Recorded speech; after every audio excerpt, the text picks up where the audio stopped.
আর সুন্দর একটা গন্ধও বেরিয়েছে। আর দেখো বন্ধুরা এখানে কালারটা কত সুন্দর এসছে। আর এখানে কিন্তু ধনের পাতাটা আমি অনেকটা পরিমাণে নিয়েছিলাম, কিন্তু এটা দিয়ে কিন্তু খেতে ভালো লাগে। একবার এই ধনে পাতা পেস্ট করে দেখো এরকমভাবে চিকেন রান্না করে, খুব সুন্দর লাগবে। আর এটা কিন্তু একদম ঘরোয়া মশলা দিয়ে বন্ধুরা রান্না হয়ে গেল। নমস্কার বন্ধুরা, কাকুলি কিচেন হাউসে সবাইকে স্বাগত জানিয়ে তোমাদের কাছে নতুন একটা রেসিপি নিয়ে চলে এসেছি। তা আজকে তোমাদের আমি একটা চিকেন রান্না করে দেখাবো। এখন তো প্রচণ্ড গরম পড়ছে, তাই খুব হালকা পাতলা অল্প মশলা দিয়ে সাধারণভাবে রান্না করে দেখাবো মাটির উনানে। আর খেতে বন্ধুরা টেস্টি হয়। তা কীভাবে চিকেনটা আমি রান্না করছি তুমি ভিডিওটা স্কিপ করে দেখতে দেখো, নিশ্চয়ই ভালো লাগবে। তাহলে চলো শুরু করা যাক। দেখো এখানে কিছুটা আমি চিকেন নিয়ে নিয়েছি। চিকেনটা পরিষ্কার আগে ধুয়ে জলটা ঝরিয়ে রেখেছি বন্ধুরা। তাই চিকেনটা বানানোর জন্য আমি একটা মশলা আগুতে বানিয়ে নেব। তা মশলাটা কী কী নিচ্ছে দেখো তোমরা। দেখো এখানে একটা আমি মিক্সি নিয়েছি, আর এইখানে দুটো রসুন আমি কোয়াগুলো আমি খোসাটা ছাড়িয়ে নিয়েছি, দিয়ে দেব। আর এখানে নিয়েছি ঝালের জন্য কয়েকটা কাঁচা লঙ্কা, কাঁচা লঙ্কাটা আমি বেটে নেব।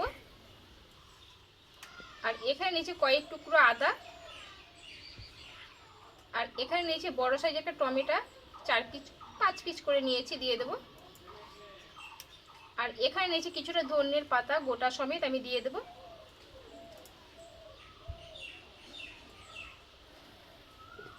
দিয়ে অল্প আমি একটু জল দেব। আর এটা কিন্তু লবণটা দেবো না, এটা ভালো করে আমি মিহি করে একদম পেস্ট করে নেবো আগে। দেখো একদম মিহি করে মশলাটা আমি এখানে পেস্ট করে নিয়েছি। এবার চলো উনুনটা ধরিয়ে রান্নাটা শুরু করবো আমি। দেখো এখানে উনুনটা ধরিয়ে একটা কড়া বসিয়ে নিয়েছি, কড়াটা গরম হয়ে গেছে। কড়াইয়ে দিয়ে দেবো কিছুটা সরষের তেল। আর বন্ধুরা চিকেনটা সরষের তেলেই রান্না করলে ভালো লাগবে। দেখো এখানে তেলটা গরম হয়ে গেছে। এখানে কয়েক পিস আলু নিয়েছি, আলুটাকে একটু তেলে কষে নেবো আগে।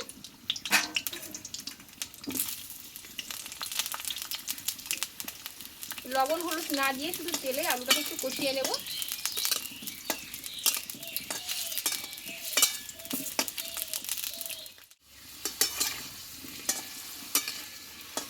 দেখো এখানে আলুটা কিন্তু আমার সম্পূর্ণ কষানো হয়নি, অর্ধেকটা কষানো হয়ে এসছে। এইবার এখানে দেবো 3টে গোটা রসুন। এই রসুনটা আলুর সঙ্গে আমি একটু ভেজে নেব।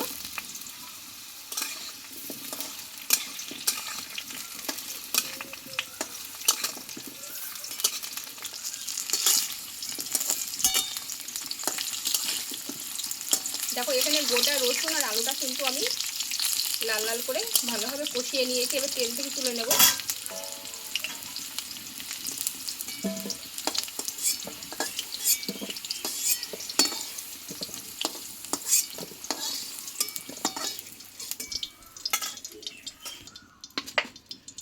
এই গরম তেলে আরও কিছুটা সরষের তেল আমি দিয়ে দেবো।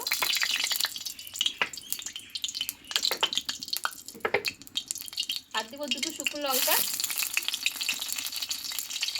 আর এখানে দেবো 1/2 চামচ মতো গোটা জিরে। গোটা জিরে আর শুকনো লঙ্কাটা আমি তেলে ভালো করে ভেজে নেব।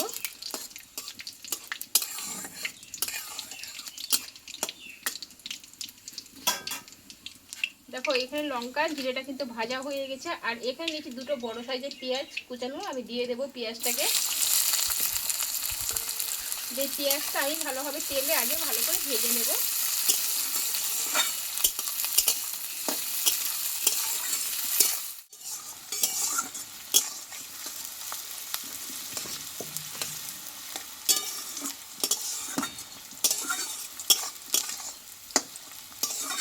দেখো এখানে পেঁয়াজটা কিন্তু আমি সম্পূর্ণ ভাজিনি, একটু কাঁচা কাঁচা হয়ে আছে। আমি মানে অর্ধেকটা মতো ভেজে নিয়েছি পেঁয়াজটা।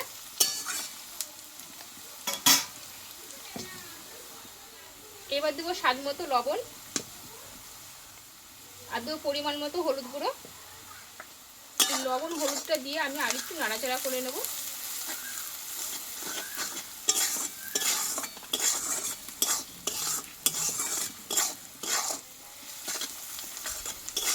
দেখো 1 মিনিট মতো আমি পেঁয়াজটা কিন্তু এভাবেই কিন্তু ভেজে নিলাম লবণ হলুদ দেওয়ার পরে। এবার যে এখানে মশলাটা পেস্ট করে নিয়েছিলাম মশলাটা আমি দিয়ে দেবো।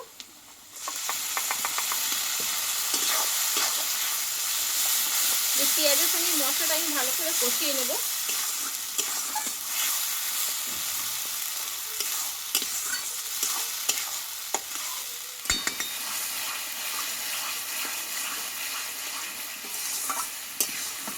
দেখো এখানে আদা, টমেটো, ধনের পাতা আর কাঁচা লঙ্কা যে আমি পেস্ট করে নিয়েছিলাম, এই মশলাটা কিন্তু পেঁয়াজের সঙ্গে আমি কিছুক্ষণ সময় নিয়ে কিন্তু ভালো করে কিন্তু কষিয়ে নিয়েছি। এবার দেবো কালারের জন্য কাশ্মীর লঙ্কার গুঁড়ো, আর এখানে দেবো 1 চামচ মতো জিরে গুঁড়ো, আর এখানে দেবো অল্প একটু ধনে গুঁড়ো। এবার অল্প একটু আমি জল দেবো, এই মশলাটা আবার কিছুক্ষণ মতো কষিয়ে নেব।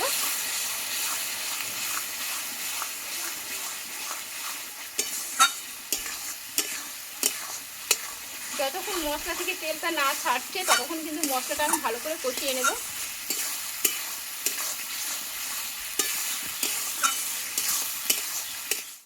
দেখো মশলা থেকে কিন্তু তেলটা ছাড়তে লেগেছে, তাহলে কিন্তু আর মশলাটা কিন্তু কষানো হয়ে এসছে বন্ধুরা। এবার এখানে অল্প দেবো আমি একটু চিনি, এই চিনিটা দিয়েও আমি মশলাটা আবার 1 মিনিট মতো এইভাবে কিন্তু কষিয়ে নেব। আর বন্ধুরা এখন যা গরম করছে, এই চিকেনের মশলাটা ভালো করে এইভাবে যদি কষিয়ে রান্না করা যায় তাহলে কিন্তু খেলে কিন্তু অতটা শরীরের পক্ষে কোনো ক্ষতি হবে না।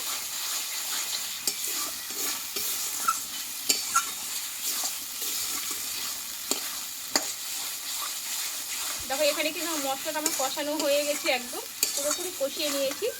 আর পেঁয়াজটা একটু দেখো পুরো একদম গলে গেছে মশলার সঙ্গে কষতে গিয়ে।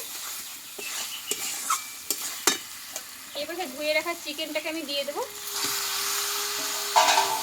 বেশ চিকেনটাকে মশলার সঙ্গে কিন্তু আমি বেশ কিছুক্ষণ সময় নিয়ে কষিয়ে নেব।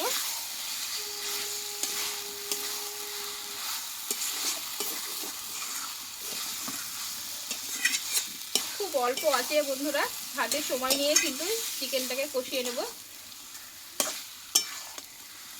একদম ঘরোয়া মশলা দিয়ে বন্ধুরা রান্না, আর বিশেষ করে তো মাটির উনানে একটা রান্না খেতে ভালোই লাগে।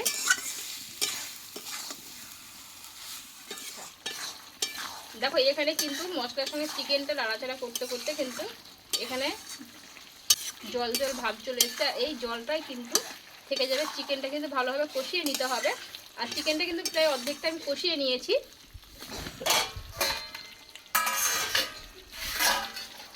এইভাবে কষে রাখা রসুন আর আলুটাকে দিয়ে দেবো,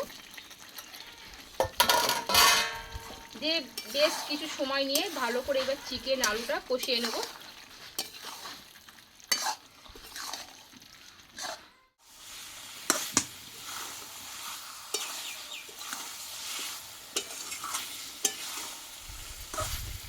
দেখো কষতে গিয়ে আলুটা কিন্তু একদম নরম হয়ে গেছে, আর বেশ সময় নিয়ে কিন্তু আমি এই চিকেনটাকে কষিয়ে নিয়েছি। খুব অল্প আছে ধীরে ধীরে, আর দেখো তোমরা দেখলেই বুঝতে পারবে চিকেনটা কিন্তু এখানে পুরোপুরি আমার কষানো হয়ে গেছে একদম।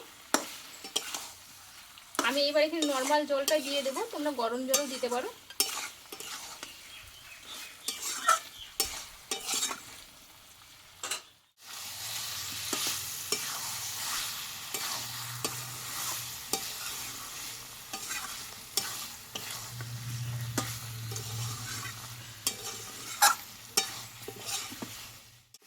দেখো এখানে এবার জলটা আমি দিয়ে দেবো।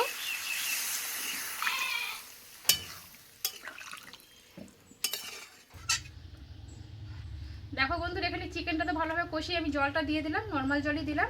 এবার চিকেনটা আমি রান্না করে নেব।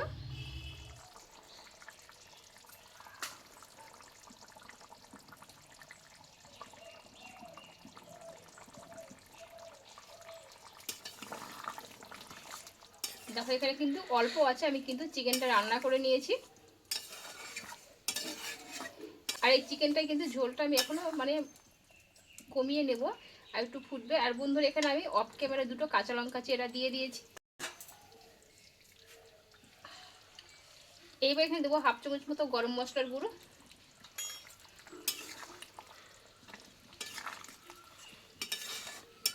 এই গরম মশলা গুঁড়োটা দিয়ে আমি 1 মিনিট মতো, খুব অল্প আছে, ঢাকা চাপা দিয়ে রেখে দেবো। দেখো গরম মশলা গুঁড়োটা দিয়ে কিন্তু কিছুক্ষণ মতো ঢাকা চাপা দিয়ে রেখে দিয়েছিলাম, আর সুন্দর একটা গন্ধও বেরিয়েছে। আর দেখো বন্ধুরা এখানে কালারটা কত সুন্দর এসছে। আর এখানে কিন্তু ধনের পাতাটা আমি অনেকটা পরিমাণে নিয়েছিলাম, কিন্তু এটা দিয়ে কিন্তু খেতে ভালো লাগে। একবার এই ধনে পাতা পেস্ট করে দেখো এরকমভাবে চিকেন রান্না করে, খুব সুন্দর লাগবে। আর এটা কিন্তু একদম ঘরোয়া মশলা দিয়ে বন্ধুরা রান্না হয়ে গেল। দেখো এখানে কিন্তু চিকেনটা পুরোপুরি আমার রেডি হয়ে গেছে। আর এই গ্রেভিটা কিন্তু ঠান্ডা হলে একদম গায়ে বসে যাবে। এবার আমি নামিয়ে নেব।